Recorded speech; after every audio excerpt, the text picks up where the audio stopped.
To Lee, who's a holistic healer, right? Yes. About adrenal fatigue. And this conversation is about trying to understand, well, what is adrenal fatigue and why have we brought it on in the first place? And I'm more interested in why we've brought it on than the cure. Because we can sell thousands of rands worth of product to people and enrich ourselves, which is great for me. But I've been in the health food industry for 20 years, and I'm perplexed at why a lot of the supplementation doesn't work. And in the last few years, I've switched my focus into understanding that actually none of this is going to work in form unless you address the cause. Yes. So let's use adrenal fatigue as the topic. Yeah. What is the cause of adrenal fatigue? And the first thing the scientists and the doctors are going to say to me is, well, your adrenal glands are overworked because of too much cortisol in your system and too much adrenaline in your system. And I'm going to say, well, why is that happening? Right? And what inside of your own mind and inside of your own psyche, what belief systems and what behaviors are you doing that has brought that on in the first place?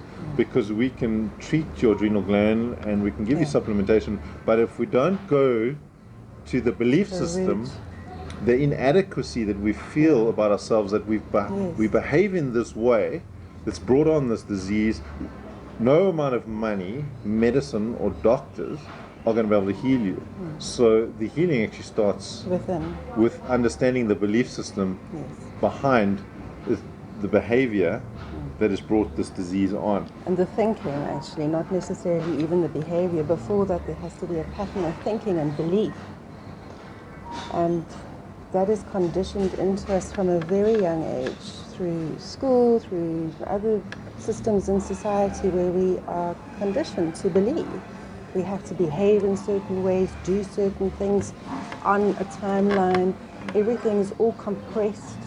So in a nutshell, what is the belief behind the behavior that would bring on adrenal fatigue?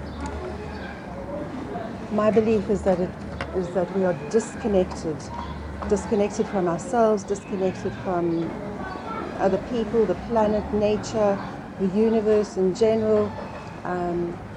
And by feeling like we're separate, introduces or allows an opportunity for us to become fear-based rather than embracing and absorbing. Yeah, I hear you. So I talk from a perspective of fear, because in 2018 I had complete burnout, and I'm in the health food business, and I eat so healthy I should be walking on water technically, right? But I still had burnout, and the burnout was brought on by a belief that was based on fear and fear of failure. Yes. That was either injected into me through growing up, or God knows where. Somewhere. Absolutely. And it's all around us.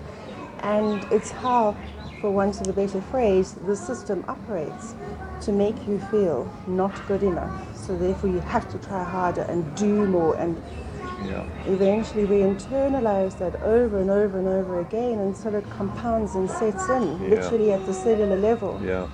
And I believe that's where, not necessarily only adrenal fatigue, but all diseases, disorders, ailments, that is the root cause of everything. And so for me, it was fear. And so I was working harder and harder trying to control my outside form world that I'd created.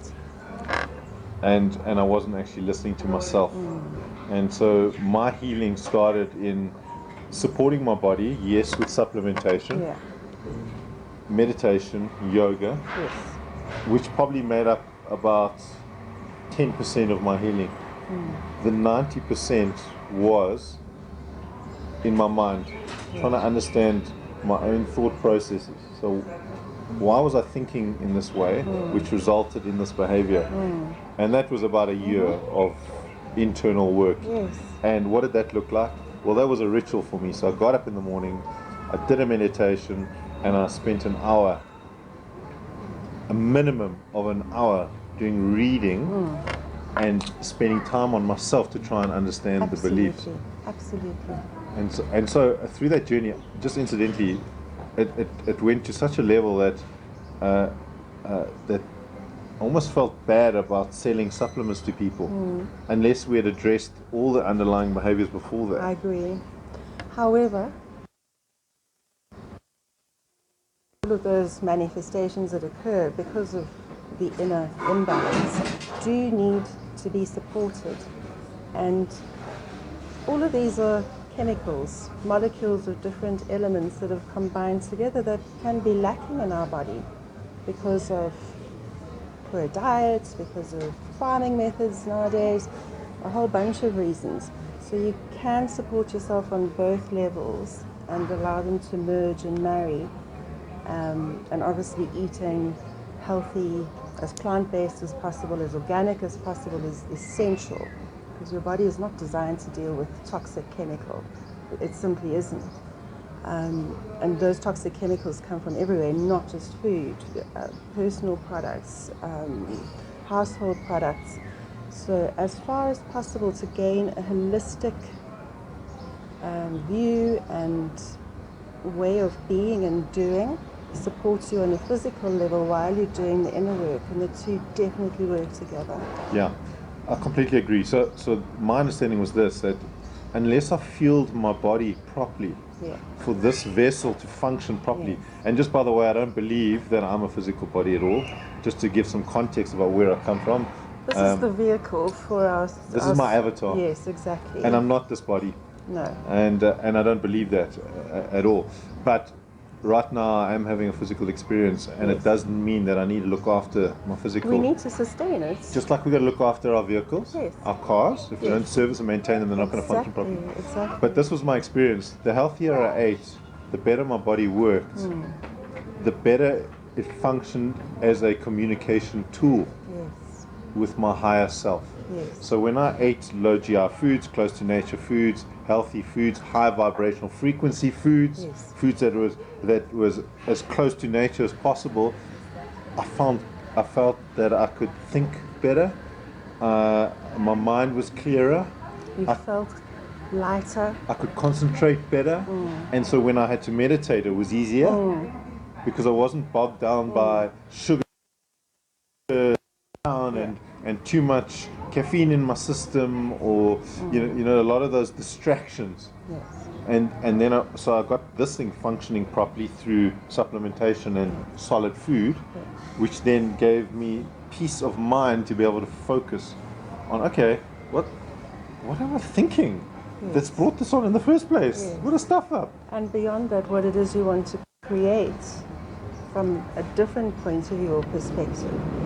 I'd just like to talk a little bit about that vibrational frequency you were mentioning. For me, that is the essence of everything. If you look at the fact that everything is energy, and I know this is a very bandied about term or phrase, but if you boil everything down to its simplistic core, we are energy. The cells in our body are atoms, subatomic particles. The communication between those subatomic particles, the biophotons, which means like biological light packets, which is literally what every cell is. Those are all communications, like you were saying, communication within your body. When you elevate the frequency and vibration of that, everything else has an opportunity to restore and to come back to homeostasis and health. So yes, exactly what you're saying about meditation, yoga, walking in nature, being as connected to the earth as possible in as many ways, looking at a tree, all of those things are essential. And I don't think it's one particular practice or one particular focus.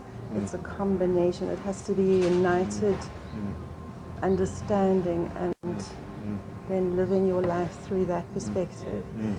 Plus, then there's also the added other people, and it's the knock-on effect. So, which is a critical part of the healing. exactly. Because you can't. I could not heal on my own. I needed people to reflect my own beliefs back at me for me to question them. Yes. And so I surround myself with genuine people. I call them my tribe. That's right. Yeah. I call them my mighty companions. Yes. And these are people that are in my life that will call me out on my bullshit. Yes. Straight up. The truthfulness doesn't mean to say that everybody's all, Yeah. roses and pearls. It has to be honest and real and raw. Yeah. Because we can only live authentically from that place. Yeah, exactly. So you're going to be giving a talk here, right? Yes, I am. And we look forward to that. So if you want to know more, please come to the talk. When is it? The 25th of October, which is a Friday, at 5:30. Here at Fresh Air. At Fresh Air. Well, And we only have place for 30 people, so... yeah, only 30 people. Only 30 lucky people.